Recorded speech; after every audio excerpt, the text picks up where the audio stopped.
ঢাকা ও অন্যান্য শহরের ভেতরে মোটরসাইকেলের সর্বোচ্চ গতি ৩০ কিলোমিটার বেঁধে দেওয়ার প্রস্তাব করে একটি নীতিমালার খসড়া তৈরি করেছে সড়ক পরিবহন ও মহাসড়ক বিভাগ। এতে মহাসড়কে মোটরসাইকেল চলাচলে বেশ কিছু বিধিনিষেধ আরোপ করার প্রস্তাব করা হয়েছে।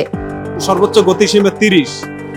এটা যারা নির্ধারণ করেছে ওনাদের গতি সম্পর্কে কোনো আইডিয়াই নেই, কারণ একটা রিক্সার গতি সাইকেলের গতি ৩০-এর অধিক থাকে।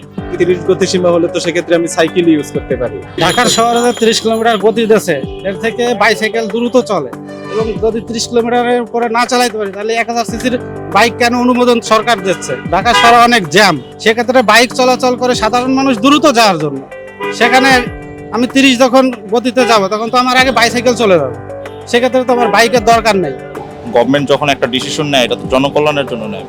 এরা আসলে যে কি চিন্তা করে এরা কি মাঠ পর্যায়ে নামছে কিনা সেটা আসলে বিষয় কি বুঝে এটা। কিন্তু এই নীতিমালা নিয়ে চলছে নানা রকমের তর্ক বিতর্ক।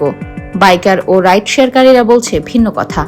গাড়ি ৩০-এ চালাইতে গেলে তো সে গাড়িটা কন্ট্রোল রাখা যায় না। সর্বনিম্ন একটা গাড়ি ৪০ থেকে ৫০ চালান লাগে, এর নিচে চালান যায়, ব্যালেন্স করা যায় না একটা গাড়িতে।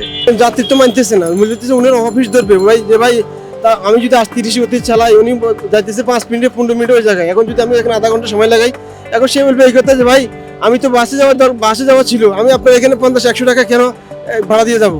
এখন এটা তো যাত্রী মানতেছে না ভাই। আমার গাড়ি আছে ৩০-এর উপর, আমার ইমার্জেন্সি হসপিটাল যেতে হবে, তো সেক্ষেত্রে তখন আমাকে মামলা দিয়ে দিবে, তো এটা তো সমস্যা না। এভারেজ ৫০-এর মধ্যে যদি থাকে সেক্ষেত্রে আমাদের সবার জন্য এটা ওকে আছে।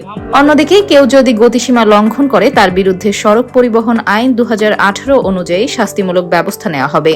আইন অমান্যকারীকে ৩ মাসের কারাদণ্ড বা ১০,০০০ টাকা জরিমানা বা উভয় দণ্ডে দণ্ডিত করা হতে পারে।